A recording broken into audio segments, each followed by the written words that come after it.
see Corrin right there against Glutonny, and it's a super hype match. So, what do you think about this matchup? So if I may, go ahead. I actually have intel about that. Go for it. Go for it. I was talking. That's not kidding. Yeah, a little bit of sauce from here and there. I actually saw that before Glutonny beat Spargo, he was actually, Leo was pretty disgruntled. He was like pretty pissed off because he said like, I can't go Byleth against Glutonny. I don't feel sure enough. And exactly that. I can't go Byleth against Cloud. I can do that, but I can't go Byleth against Glutonny. I have to go Corrin. And he states that he's not as confident in his Corrin as he is in his Byleth. So we're probably going to be seeing something around the lines about that. So, but I don't know about that because his confidence seems pretty up the roots, especially right now that he has quite a good advantage in regards to momentum. Yeah, and I mean, going back to what Arath said earlier, it's not really like he's not confident against the player. It's more the character matchup that makes him decide if he wants to use Byleth or if he wants to use Corrin. And the thing about Wario versus Byleth is that it is an awful matchup. Wario has some of the best aerial mobility of the entire cast in Smash Bros. Ultimate, and as a result, when Wario gets Byleth into disadvantage, there's pretty much no escape. You're almost guaranteed to either take like 80% or you're going to die off it. Whereas with Corrin, she has some better movement options, some better weight behind her to be able to survive through some of the stuff that Wario throws at her. Right now, Leo is leading by a little bit. He should be able to find a KO confirm with a Nair or something along those lines coming up, but Gluto is still searching for a confirm of his own. Ooh, that's a confirm he wanted to search for. First stock for Gluto in this moment. We're gonna see a lot more of Leo doing the pin on the ground. Not because he wants to actually get the side B, but it's a really good tool for neutral and just to be scared about it, right? So I believe what you said. The whole range thing that Corrin has, it's awful against, it's awful for Wario, and we're now seeing Leo just trying to outspace as much as he can Wario, just to be able to get one stock, but so far, Gluto seems really confident. Yeah, and it's to be expected. Gluto is just executing his game plan. He's going to be trying to chasing you down. Now this time that he's going out with Corrin, that Leo is going out with Corrin, he needs to be a little bit more wary of how he approaches in the air, at least, because Corrin has insane frame data, which is a little surprising. A lot of people discount Corrin for being a bad character, but in the air, she's actually really good. She covers a lot of options. It almost feels a little bit like Ike, but a little faster. That's the thing, though. Gluto is always ready, the finger on the trigger, and just enough to poke her down so she doesn't recover as she tries to. MkLeo is in a difficult situation because now he is on the chase down, but he's no stranger to this situation. Gucci, we know that Leo loves to chase you down, and the further you let him improve, he'll hit much harder as the set advances. Exactly, and we are just watching Glutonny with that combo right there, but now Leo has the advantage on the edge, so we will see how this takes place, because it's a little bit risky right now for MkLeo, but we'll see. We don't know, because we have the best players right now on the screen, so let's see how this ends.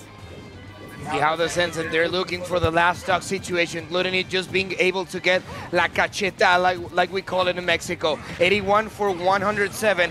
Let's go. Oh, good air by Leo, just being able to pull that off, but not the stock, so that's pretty important. Gluto seems more and more confident as the seconds are going to pass in this match. Oh, we got the waft. It's super hard for Leo just to clutch it, just because of the waft. And you know, the matchup as we see it over here in the Mexican scene is that you're never winning against Wario, not even if you have a 2-stock lead, because he has a waft. And Gluto's like this big patience player that he can withstand like at least 3 minutes running just to be able to get a comeback with the waft. But he burns it away, not going to be able to make use of the waft in this situation, at least the second one. He did try and get a KO off the first one, but Leo coming back onto stage, getting all of these landing aerials, continuously juggling Gluto. 54% already built up, and now a Corrin at the ledge. This is extremely dangerous if Leo can find one single back air. But speaking of back airs, Gluto is looking for one of his own, just barely doesn't hit Leo with that one, so we reset to neutral. Leo with full rage, gets the nair, no up air. And careful now, careful. You have to be extremely cautious of whatever Glutonny can do. He has that side tilt, also known as the Buenos Dias Mandy. You have to be careful. Buenos Dias Mandy. Specifically because of that option, the range is deceptive, and also the dash attack, which is also quite fast in regards to, you know, one of those burst kill options that Wario has, trying to go with the Dragon Fang right there, doesn't quite find it, actually doesn't even go for the pin in this case, and be careful because that up air could be exactly what Glutonny needs. Oh, this game is, oh my god, just ever so broken in regards to what these moves he gets in, but that's it, pins him, impales him straight in the stomach, and that is going to be it. First game goes to Leo. Very, very well played, especially at the end in the scramble situations that were coming through. You notice that Leo didn't take a hit except for that weak hit dash attack for about a whole minute, and instead was just dancing around Glutonny. Sure, he wasn't able to find too many critical hits. He wasn't getting those huge up airs to KO or those huge back airs, but what he was doing was taking space, taking stage control, and the more stage control that he took away from Gluto, the less comfortable he was both in his shield and in the air, and eventually that comfortability wore away until Leo could find that final hit and take out the game from way behind, might I add. So very well played to him. He's going to be up 1-0 as a result, but, well, Gluto, we've seen him in much worse situations before. He'll come out of the gate swinging. It's not going to affect him all that much. He's still going to be a fierce competitor in this set. Exactly, and we saw, we're losing that stock for Leo. Now we'll go 2 stocks against 3, Glutonny in favor, but we are watching just now Leo with that type of combos in the air. We'll see how this goes, because we saw a Leo really decided to win the last match, and I don't know how this will end, Arad. Of course, he gained momentum, and that's the important part, right? So the thing is that Leo now feels confident, but Gluto, then again, is starting super strong the match, and that's kind of the movement we've seen, you know, on the past match. As of right now, the ledge trapping is really good by both players, but oh my god, la puntita, Leo, the patience, cochino, like we said over here in Mexico. But yeah, as I was saying, the fact, like last said, right? Leo's just not compromising that much against Gluto. He's just trying to react and, you know, trying to exchange as much as he can with the first and the nairs, just to be able to get at least 80–90% and then working off the aggro playstyle. Because as soon as he gets an up air, he has this 50-50 when he can get the wings, the backer, or he just starts comboing more. So it puts in a perspective, and Gluto needs to understand what is on Leo's mind just to be able to clutch it out and not be sent to losers. The game, the name of the game is basically respect. He has to be extremely cautious of how he approaches. I'm talking about Gluto right now, because every time he recovers, MkLeo is ready to pull the trigger, to get something going, get something started. He has an active hitbox at all times. He's trying to chase him down every single moment. He's going from one side of the stage to the other one, and it's going down with hits. Like, it's just confirming every single time. Those nairs are absolutely disgusting from Corrin. They just allow MkLeo to set up the pace of how much you're going to be moving, and you're going to be moving on my terms and conditions. Like that, you're going to do it as I order it. And it's unfortunate because Gluto knows what he needs to do, but MkLeo, execution-wise, is just performing so well that it's really hard to get something started once you're caught in that barrage of attacks. I do hate to see Gluto losing that last stock like that, so I really want to see them, like, you know, just going all against each other, right?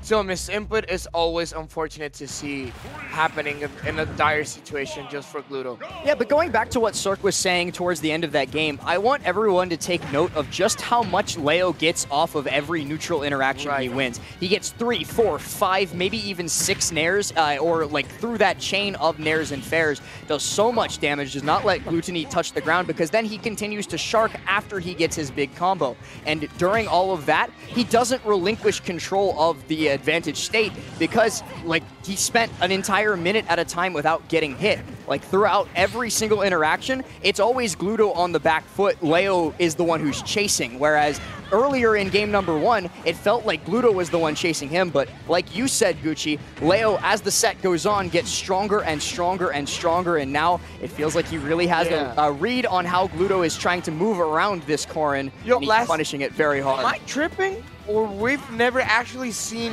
Gluto change, like... No, he changes colors when he loses most of the time. All right.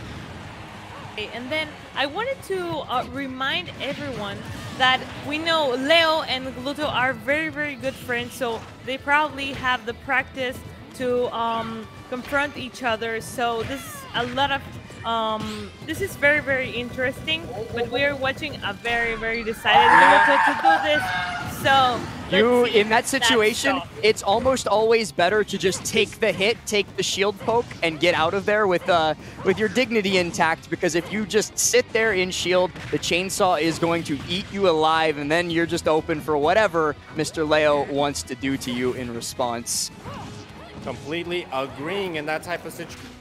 And I'm not going to lie to you, it seems like Glutonny is having a bit of a problem in regards to, you know, just confronting Leo as a whole, because every single time that he tries to contest one of the options that he has, it's easily responded to, like these type of situations. Glutonny, I see that, I sense maybe some despair coming from whenever he's tried to go for certain options, because why didn't he wait until the waff was completely charged? He saw the opportunity, thought it might kill, but that low percentage of a rate that it may have not is what kept Leo living. And this is what's been giving him consistently the opportunity, those breath of life that you do not want to give the best player in the world at the moment. As we're seeing right now, for example, Leo with over 100%, but Glutonny with 1 stock less, and that percentage, like you mentioned, last 1, 2, 3, 4, 5 hits consistently, while as Gluto barely struggles to make 1.